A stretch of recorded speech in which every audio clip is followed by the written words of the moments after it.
Thank you for coming out. I'm Chris, and shockingly, I'm not athletic. Don't let the bowling shirt confuse you. It's my frail attempt to look athletic. But anytime I remotely try anything athletic, I fail. It doesn't work out. I went to Hawaii a few years ago and tore my Achilles swimming. So they had to put me on crutches. You know what happens when you put a 60-year-old man on crutches for the first time in his life? I was pretty good. I was upright like 3 minutes, 24 seconds before I fell down and broke my hand. Then last year, I broke my hand again. I was playing pickleball. And I was lunging to try to make a great shot over the net. I fell down and broke my hand. It's the first time I played pickleball. Somebody told me later, there's no lunging in pickleball. You just stand there and swing the racket. You don't even move. I may not be athletic, but I make it up in self-awareness. It's not easy to be self-aware all the time. That's why my wife, Michelle, that's where she comes in. Because whenever I stray into the world of self-confidence, she's there to drag me back right to the center of my incapability. I love her. But I think I'm doing a society a favor by knowing what I'm incapable of. For instance, if we were in a crowded restaurant just like this, and you started choking to death, I would be the first person to get out of the way so somebody could save me.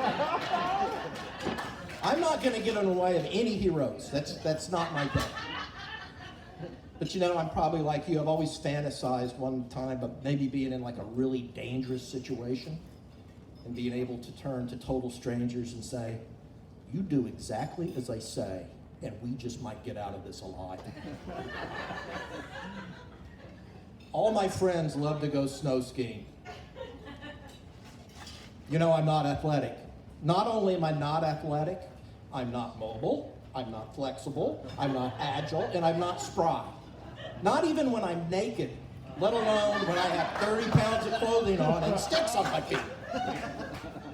But I gave it a try. I put on the 15 layers of clothes, the helmet, the goggles, those wonderful, comfortable boots, and like a mummy, I walked out to the bunny hill to take my lesson with all those cocky 5-year-olds zipping around on their skis. First thing they tried to teach me was the snowplow. You know, that's where you kind of spread your heels, you point your toes, and it's supposed to make you stop. Pizza slice. I was incapable of the snowplow. Perfectly capable of running into a snowplow, where I tore my Achilles and broke both my hands. But I go with them anyway, because there is one thing I am really good at that's associated with skiing, and that's drinking. I can do the drinking. All my friends say, hey, come skiing, come skiing. You don't actually have to ski, you can go to the lodge. Just go to the lodge, we'll meet you at the lodge. So I go, yeah, the lodge. I've seen pictures of the lodge.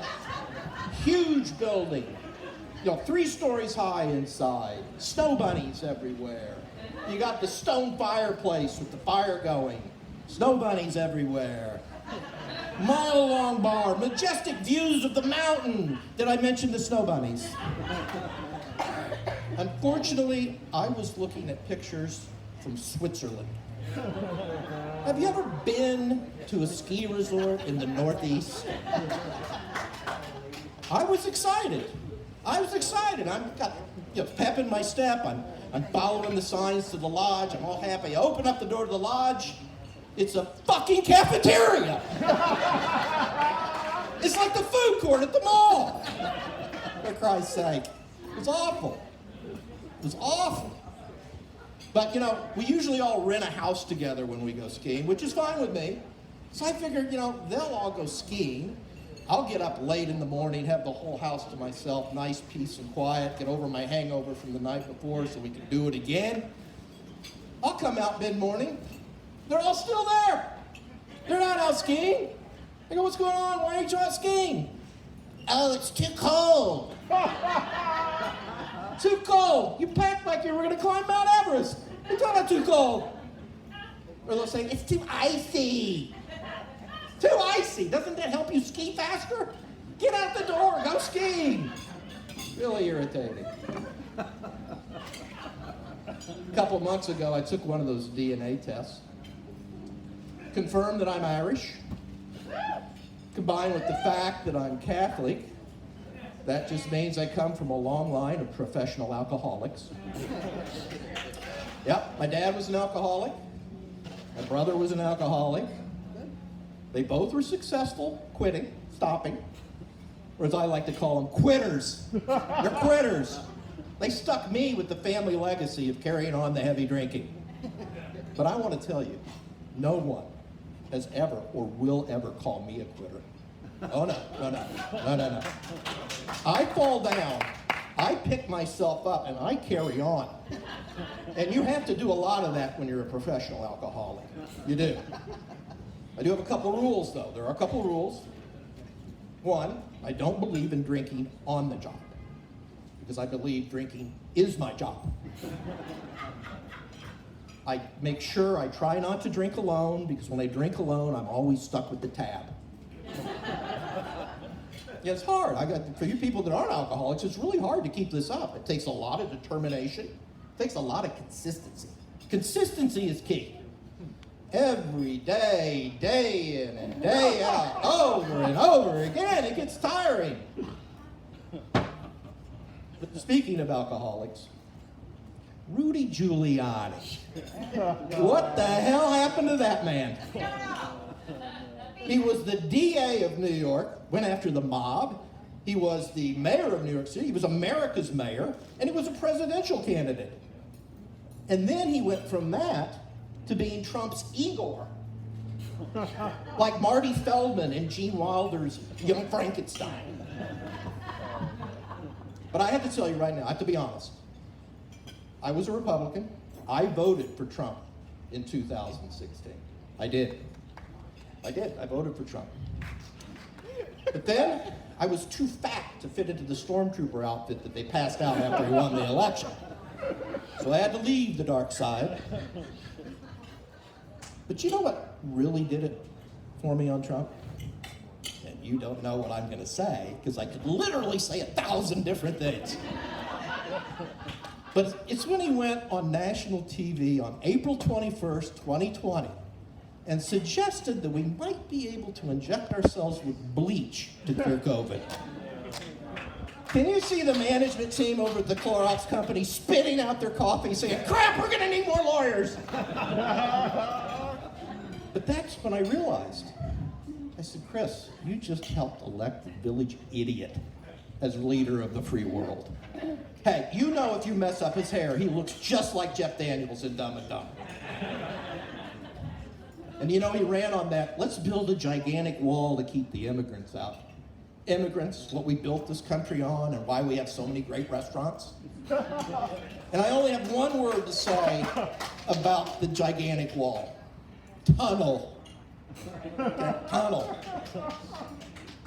But you know, he really stoked the fear that immigrants were going to come in and ruin our country. Okay? Newsflash, the people that are going to ruin our country are already here. So, if you want to make America great again, I'm suggesting a bus swap program. Here's how it works. We swap in busloads of very family-loving immigrants, okay? Family-loving immigrants, hard-working immigrants, people that have good faith into the country, and we ship out white supremacists, swastika painting, Proud Boy Oath Keeper morons out of the country. Thank you. It's called the Great American Bus Swap Program, sponsored by Greyhound. But let's get back to Rudy, okay? Because I've been watching the hearings, right? And from the, like, you can't make this stuff up file, right? A slew of Donald Trump's advisors, including his campaign advisor, Bill Stepien, testified that on the night of the election, Rudy Giuliani showed up drunk at the White House. Bill Stepien greeted him. Said, "Hey, Rudy, what are you doing here?" I'm here to see Donnie. I need to see the Don. And why do you want to do that? I have some advice. That's what I do. And what's your advice, Rudy? He needs to get up there and claim victory. Rude, we're not going to do that. We're not going to do that because we've already advised the president that we don't know who won, and we won't know who won for several days now. Not a problem. We can deal with that later, even if we're wrong. I got a whole slew of like wacky lawyers back here ready to back me up. What happened later that night? Trump came out and claimed victory. So at the end of Donald Trump's presidency, we had the village idiot taking advice from the Big Apple town drunk. And when was the last time you took advice from a drunk old man? I know my wife never takes any advice from me. Thank you.